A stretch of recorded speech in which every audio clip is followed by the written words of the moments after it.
दोस्तों जय हिंद। आपका स्वागत है आपके अपने चैनल पर। आज हम बात करेंगे एक्स सर्विसमैन को मिलने वाली ग्रांट के बारे में। पूर्व सैनिकों को केंद्रीय सैनिक बोर्ड की तरफ से बहुत सारी ग्रांट मुहैया की जाती हैं, लेकिन ज़्यादातर सैनिक भाइयों को इनकी जानकारी ना होने की वजह से वे इन ग्रांट्स का फ़ायदा नहीं उठा पाते।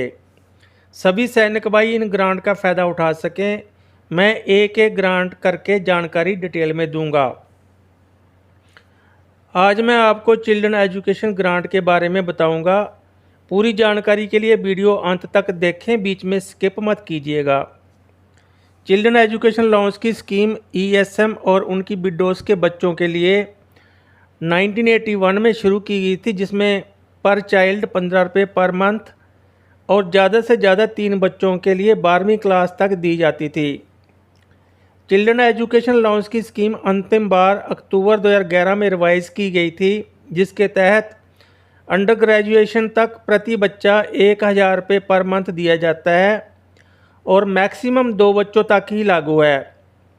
विधवाओं को पोस्ट ग्रेजुएशन की डिग्री प्राप्त करने के लिए भी ये ग्रांट दी जाती है। ये ग्रांट किसी भी प्रोफेशनल या टेक्निकल कोर्स अथवा डिग्री के लिए लागू नहीं है। आगे है एलिजिबिलिटी क्राइटेरिया, यानी ग्रांट पाने के लिए शर्तें। इस ग्रांट के लिए ईएसएम या उनकी विडो या उनके डिपेंडेंट आर्फन बच्चे ही अप्लाई कर सकते हैं। ये ग्रांट हवलदार या इक्विवेलेंट रैंक तक ही दी जाती है, यानी सिपाही से लेकर हवलदार रैंक तक की ये ग्रांट लागू है। कौन सी क्लास तक ये ग्रांट मिलती है मैं ऊपर बता चुका हूँ। स्टेट गवर्नमेंट या एम्प्लॉयर की तरफ से इसी तरह की कोई ग्रांट या बेनिफिट ईएसएम को मिलता हुआ नहीं होना चाहिए। ये ग्रांट सिर्फ 2 बच्चों तक ही लागू है। अगर बच्चे जुड़वा हैं तो उनके लिए अलग शर्तें हैं। जुड़वा बच्चों के केस में अगर पहले 2 जुड़वा बच्चे हैं तो सीए 2 को ही मिलेगा, और अगर पहले बच्चे के बाद अगले बच्चे जुड़वा हैं तो 3 बच्चों तक मिलेगा। नेक्स्ट है डॉक्यूमेंट्स क्या क्या अपलोड करने हैं।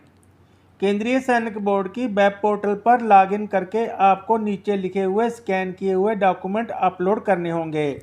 सबसे पहले है आपकी डिस्चार्ज बुक का वेब पेज, जिसमें आपके पर्सनल, सर्विस पर्टिकुलर और आपकी फैमिली डिटेल्स लिखी हों। दूसरा है ईएसएम या विडो का आइडेंटिटी कार्ड। दोस्तों मैं शॉर्ट में ईएसएम वर्ड यूज़ कर रहा हूँ। ईएसएम का मतलब है एक्स सर्विसमैन। बच्चे की मार्कशीट या प्रोग्रेस कार्ड।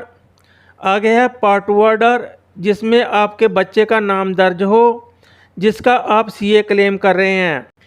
जहाँ फिर डिस्चार्ज बुक का वेब पेज, जिसमें प्रॉपर एंट्री की गई हो बच्चे का नाम और डेट ऑफ बर्थ के साथ। आगे है ईएसएम की तरफ से सेल्फ सर्टिफिकेट, जिसमें ये लिखा हो कि उनको स्टेट गवर्नमेंट या एम्प्लॉयर की तरफ से कोई भी राशि चिल्ड्रन एजुकेशन लोन्स या स्कॉलरशिप के रूप में प्राप्त नहीं हुई है।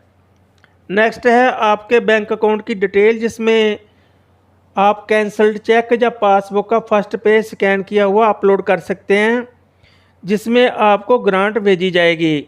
और लास्ट में है ईएसएम के आधार कार्ड की कॉपी। ये सब ऑनलाइन एप्लीकेशन के साथ सबमिट करने के बाद आपके पास मैसेज आ जाएगा कि आपकी एप्लीकेशन सक्सेसफुली सबमिट हो चुकी है, और आपके पास इसका एक एप्लीकेशन का नंबर भी आ जाएगा। अब है एप्लीकेशन का ऑनलाइन चैनल क्या है। ये ऑनलाइन एप्लीकेशन आपके जिला सैनिक बोर्ड को सबमिट होती है। उसके बाद जिला सैनिक बोर्ड इसको वेरीफाई करके रिकमेंड करके आगे राज्य सैनिक बोर्ड को भेजता है, और फिर राज्य सैनिक बोर्ड इसको रिकमेंड करके आगे फाइनली केंद्रीय सैनिक बोर्ड को भेज देता है, और फिर केंद्रीय सैनिक बोर्ड इसको अप्रूव करता है और आपको इकट्ठी राशि आपके दिए हुए बैंक अकाउंट में भेज देता है।